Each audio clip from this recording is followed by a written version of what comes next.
Magandang araw mga kaibigan. Bigyan natin ngayon ng opinion reaction itong post ng Ang Balita Ngayon.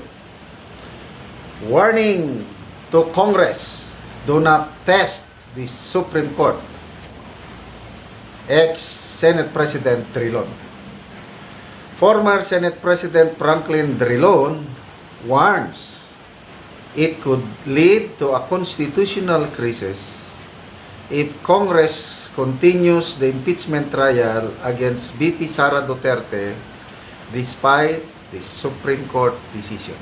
Okay, so magpasalamat tayo kay dating Senador Franklin Drilon. Ano pala ito?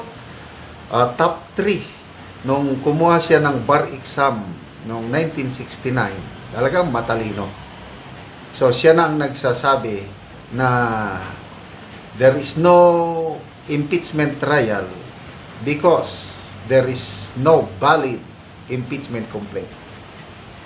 Kaya babala, magkakaroon tayo ng constitutional crisis kung itutuloy nyo. Sabi niya sa Kongreso, lalo na sa Senado. Okay. According to Supreme Court, the first complaint is against the Constitutional Court. It violates the one-year bar rule and VP Sara Duterte's right to due process. That is why it was declared null and void all along. Okay, so, nakinig ako sa programa ni Senator Marcoleta doon sa Ganang Mamamayan. Ang ganda yung paliwanag eh. Nakalagay pala sa rules o sa Constitution ba, dalawang requirement diya sa Kamara. Pag may na-file na impeachment complaint, number 1 requirement is mailagay sa order of business. Number 2, mai-refer doon sa Committee on Justice. Itong dalawang ito ang mandatory. So anong nangyari doon sa tatlong complaints? Hanggang ano lang? Hanggang ano ito? Parang pinatay nila sa Office of the Secretary General. Ang paliwanag ni Senator Marcoleta na ilagay sa order of business, okay? But hindi nakarating sa Committee on Justice. Kaya ito ang isang dahilan, sabi ni Senator Marcoleta, kung bakit unanimous yung 13 justices pag-declare na unconstitutional kasi ni isa doon sa tatlong naunang complaint, hindi na i-repair sa Committee on Justice. Kahit yung pang-apat, yung February 5 na complaint na pinirma ng 215. Pagkatapos ng perma, diniritso doon sa Senado, hindi dumaan dito sa Committee on Justice. Yun po ang magandang paliwanag ni Senator Marcoleta. Kaya naintindihan ko na kaya pala null and void unconstitutional. Okay, bakit kailangang idaan sa Committee on Justice?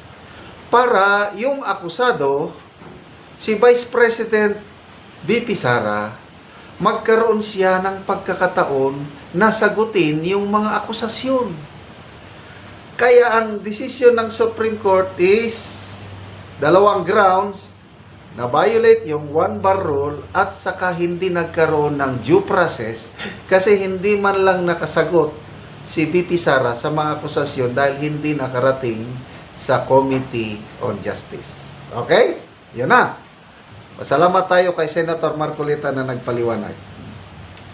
So ito ang sabi ni Senator Drilon, it seems that there is no impeachment complaint that exists. If Congress insists, it would be a direct challenge to the Constitutional Court. The statement is in response to former Senate President Tito Sotto's suggestion that the Senate may ignore Supreme Court's decision because it is a separate constitutional body. But according to Drilon, it is clear the Supreme Court has the final word on constitutional issues. Okay? Ito, abogado, top 3 sa bar exam, nagsasabi na galangin natin, huwag ninyo nang ituloy. Sino pa yung nagsabi? Si former Chief Justice Artemio Panganiban. Whether you are in favor or not in favor of the decision of the Supreme Court, we need to respect that decision. Mga ganon. Although, ang mga iba namang legal luminary, sino kaya yung legal luminary ni Senator Soto? Ito, may comment dito. Ito, basahin ko post gyapon ni ang balita ngayon. Tila may bagong legal think tank ang Senado, meaning si Senator Soto, ang One Ball Law School. Matapos ideklarang unconstitutional ng Korte Suprema ang impeachment laban kay BP Sara, biglang lumutang ang isang misteryosong legal luminary na umano'y nagsabi kay dating Senate President Tito Soto na pwedeng isantabi ang desisyon ng pinakamataas na hukuman. Tanong, saan nag-graduate? Mga haka-haka, One Ball University, kung saan nag-graduate daw si Richie De Horsi at saka si Jimmy Santos. So, ginawa na lang katatawanan ang isyong ito. Okay, so ano ba? So, antabayan na natin ngayon, sona ng Pangulo, mamayang hapon, yung kaibigan ko, shout out, hindi ko na lang pala pangalan, sa Cotabato City. Sabi niya, General, hindi na ako manonood sa sona ni BBM. Mamasyal na lang ako sa mall. Ganon din si BP Sara, sayang lang daw ang kanyang data dahil wala naman daw katuturan ang mga sasabihin ng Pangulo. Ako, hindi rin ako manonood. Maghintay lang ako sa mga post, yung mga masummarize para bigyan ng reaksyon. Kasi parang lang, puros pasikat ang sona ng Pangulo.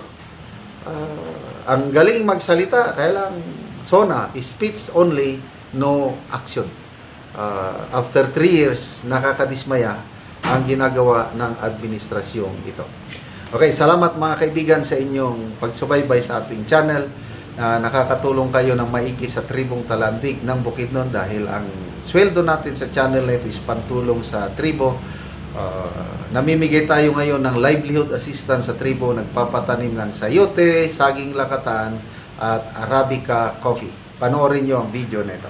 Og karon mutabang na ni ang among mga anak sa pagdala. So mo na ni ang among dalon nga among itanom.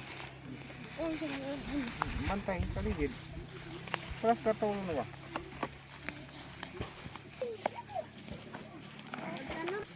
Salamat. Salamat sa Ginoo. Salamat sa Ginoo. Salamat sa Ginoo. Tabangan ang buti. Bye.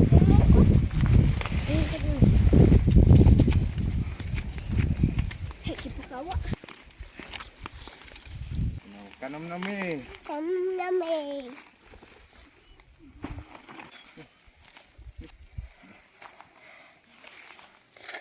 Patay! Maligid. So mo na ni ang bangag. Gaan na kuan ang kuan. Purpurize na ra ng yuta. Rice na daan.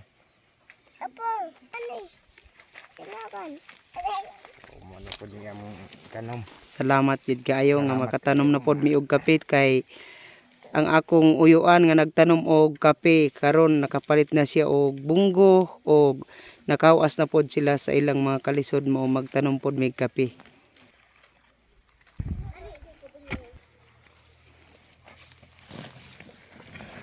So karon butang na pod mi og iti Tandayon nga duha ka pujot. pudyot.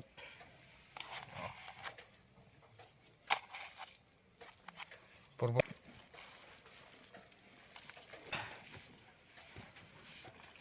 Yung sidling.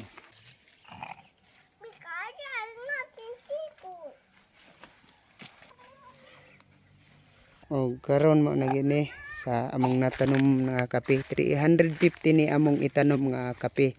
So ang una namong tanom mauna ni ang saging lakatan nga hapit na mamunga. So 240 ang among saging lakatan. So ang among itanom nga kape karon 350. So salamat kayo sa nagsuporta.